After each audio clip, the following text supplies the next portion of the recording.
Shocking report from Anambra State has sparked outrage after claims emerged that the 62-year-old man allegedly married a 16-year-old girl. The news triggered public condemnation, reigniting debate over underage marriage and the protection of children's rights in Nigeria. In a related incident, police in Ondo State foiled an attempt by a 52-year-old man, popularly known as Santo, to marry a 15-year-old girl.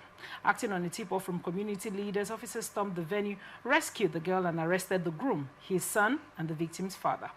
Preliminary investigations revealed that financial hardship influenced his father's decision to trade off his daughter. The suspect reportedly paid him to consent to the marriage. Police confirmed that the victim had been taken to hospital for examination and is now under care.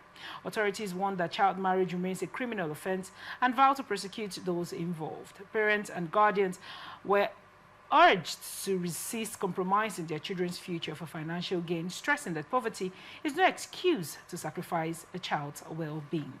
Well, this is a criminal offense, in Nigeria. There are certain crimes in southern Nigeria. In southern Nigeria. It's a crime in Nigeria, but it seems it's permissible. In the northern part of Nigeria, we see people hide under the guise of Sharia law.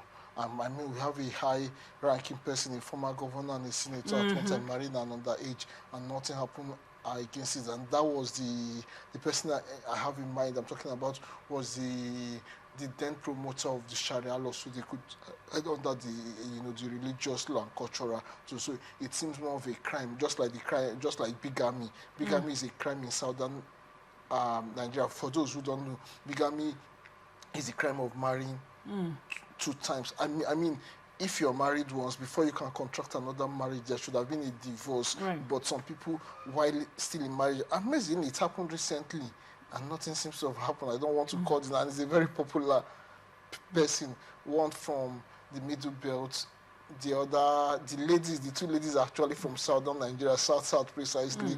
One from the A state, the other one from the E states. Let me use those words. And but I mean, while they were still going through the divorce case, the divorce has not been finalized.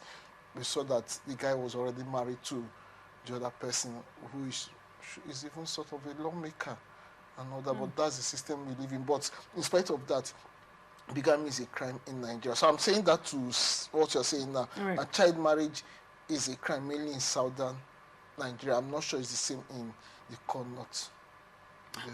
What are your thoughts on the call report? You see, beyond the legality of it, if you even consider, let's even assume it was legal here, but to think that somebody uses money to induce the father, not even the girl, raises a whole lot of moral question. I agree with the ending statement that poverty should not be an excuse to trade the well-being of your child. I mean, this is even worse than Esau trading his birthright for a pot of pottage. I mean, in the case of Esau, he sold his own birthright.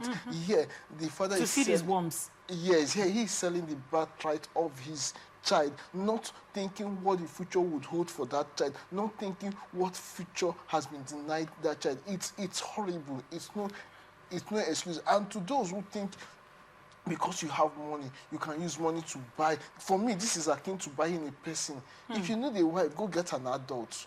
I mean, there are many adults there you can talk to who you would make to consent to you, even if not for love, for your money. So why not go buy yourself a wife and leave out a child? I'm happy that an arrest has been made, and like I would always say, I hope the prosecution is thorough, the investigation is thorough, and the prosecution carried out to the latter, so that conviction will be made. The reason I want a conviction to be made, so that a message will be sent to others that citizens are not for sale, even if it's a child. Message will be sent to parents that child may be your child, but you have no right to sell that child.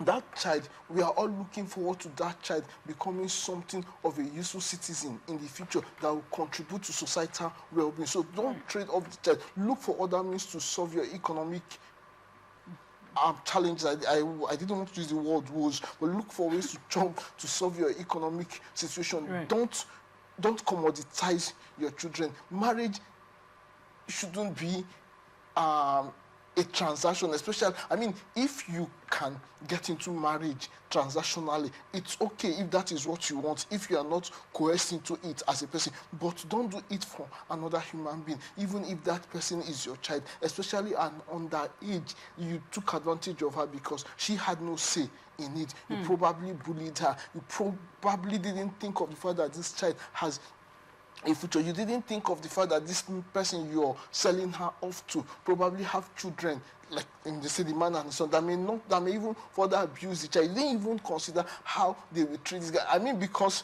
this may not be a case of love. This is the man buying the child may probably not treat her well, because in his mind, because it's a purchase, a commodity. Absolutely, I bought her with my money, so she's sort of, I mean, you're making a commodity out of a person. How would you feel if tomorrow you begin to see that this man is ill-treating this child and he tells you to your face that I have paid you, stay off? I mean, and I'm glad the community people took it upon themselves to make the right report. I am glad they didn't take laws into their hand, because these are the kind of things that can also incite conflict in community. Good thing they didn't take the laws into their hand. Good thing they reported to the authority. Good thing the authority acted and arrests have been made. But like I said, I would want a situation where a thorough investigation is done and the prosecution carried out to the latter. Justice must be served. Right.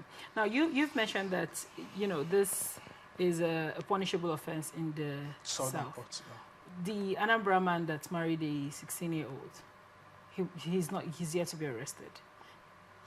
Some of the issues we have... That did trend. You're Igbo. Is this something that is permissible where you're from?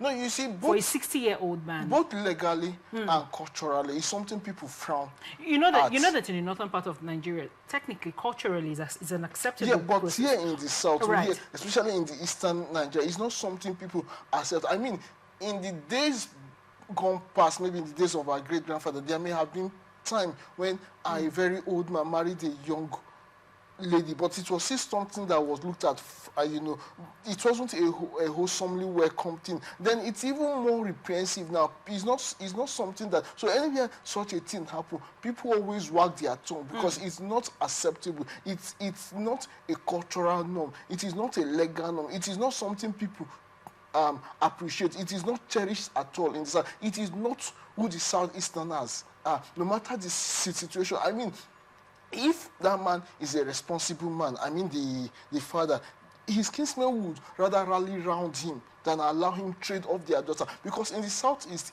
a child is not just for the parents. The child is owned by the community, by the kinsmen. That is why, in terms of marriage ceremony, your kinsmen follow you to them because you are married. That is how this concept of using the woman, this concept of reigniting comes in, because you know, my husband's wife. They call every woman married in that community. The other women calls her their husband's wife, because it is believed that that woman belongs to community. Now, when I say belongs to community, it shouldn't be taken to the absurd level. It doesn't mean everybody have access to her, but you know, in terms of well-being, everybody, and you see this communal thing amongst the Igbos, the concept of Onyagala and all that. So the Igbos does not see a child as belonging to just the parents. That child is owned by the family, the immediate family, the kinsmen, and even the maternal side, which is why if a person dies, the family cannot bury without informing the maternal